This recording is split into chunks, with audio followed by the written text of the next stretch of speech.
We need to distinguish a Spoonerism from a malapropism. Now, what is a Spoonerism? It is a transposition of sounds, right? Often the initial consonants of two or more words, such as shoving leopard in place of loving shepherd. Can you see it's not two words that sound the same that you misuse? It is actually the transposition of sounds. You use the L there, and then the SH there instead of there. Do you understand? So shoving leopard in place of loving shepherd is an example. Where does this come from? It was coined in the 20th century by an English scholar, an Oxford Don, who was very absent-minded, and he was famous for doing exactly this kind of thing. His name was William Archibald Spooner. He lived from 1844 to 1930, and he reputedly made these errors every day of his life. Now, it was noted that once he said to somebody who occupied his pew in church. Now, in those days, every congregation member had his own pew, his or her own pew, where the family sat, and somebody had accidentally gone and sat on his pew, and he said, "Excuse me, but I think you are occupying my pie." So what it actually means, you are occupying my pew. So that is exactly what a Spoonerism is, that the sounds and the letters are just transposed in a random way. You are occupying my pie, occupying my pew. And then on another occasion, he addressed an audience of farmers. And he said to them, "I have never before addressed so many tons of soil," when he actually meant sons of toil. In other words, people who work so hard, who toil on the lands. So, sons of toil. But it's not only Mr. Spooner or Professor Spooner who did it, or Dr. Spooner if you like.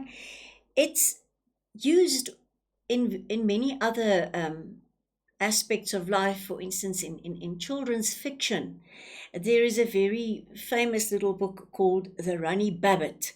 Now, obviously meant to mean the bunny rabbit. Now, it was written by Shel Silverstein, and it's very well known for the Spoonerisms used and the rhyming verse used. And it's actually a lovely exercise for children to look at the Spoonerisms and try to figure out where the sound should go. It's a lovely exercise in spelling and pronunciation.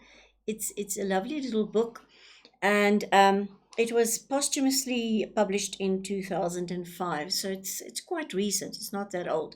Here is an example from the book. Runny Babbit leant to Bunch and heard the satress way. "We have some lovely stabbit rue, our special for today." So you can imagine if you get a child to unravel this and put it together, and it would then, of course, say the bunny rabbit, he went to lunch and he heard the waitress say, "We have some lovely rabbit stew, our special for today."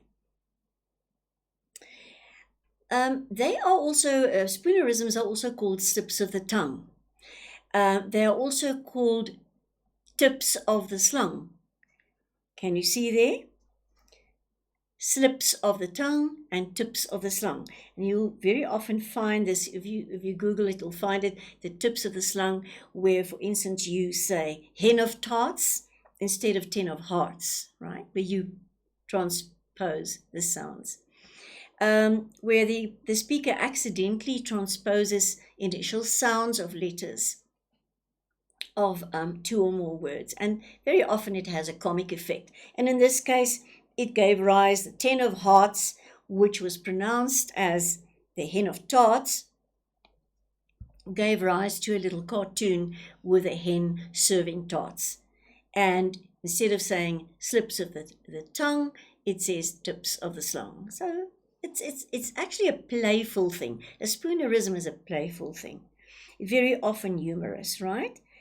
And for instance, the professor who says to the student, "You have hissed my mystery lectures," meaning you have missed my history lessons. So it can actually take on a totally different meaning. If you say you have hissed my mystery lessons, it might mean you have scoffed me, you have stayed away deliberately, and my lessons are so mysterious that you can't actually figure out what I'm saying. So it can take on a totally different meaning altogether. Now let's see if we can do these. Go shake a tower and chew your doors. Now what does that mean? Let's figure it out. Go shake a tower, go take a shower, and do your chores. Can you see that? A well-boiled icicle is a well-oiled bicycle. Can you see that? A well-oiled bicycle. A bottle in front of me is actually a frontal lobotomy. What would this be? Fighting a liar. Lighting a fire. We'll have the hags flung out. We'll have the flags hung out. Now, can you imagine the hags flung out? Hags, old ladies, flung out of the door, which when you actually meant you have the flags hung out. You have tasted 2 worms. You have wasted 2 terms. So can you see that even if you get that from a professor and he says you have tasted 2 worms, there might be a different meaning there. It's not going well with you, and but you have wasted 2 terms, right? A final example, somebody going to France and saying, "Ooh la la, Ferris France," when she actually means Paris, France. But then, of course, the underlayer of that is, of course, this is the Ferris wheel. And so she is prancing around Paris, and she also has in mind that she wants to go and see the Ferris wheel and so on. She's in Ferris prance. So just lovely little twists in humorous sayings that you can perhaps unravel like that. But just become aware of it. It's not very often tested in your textual editing paper. However, sometimes something like that might come up, and then you will know what this is all about, and that it's all old Mr. Spooner who did this very often and famously in his everyday talk.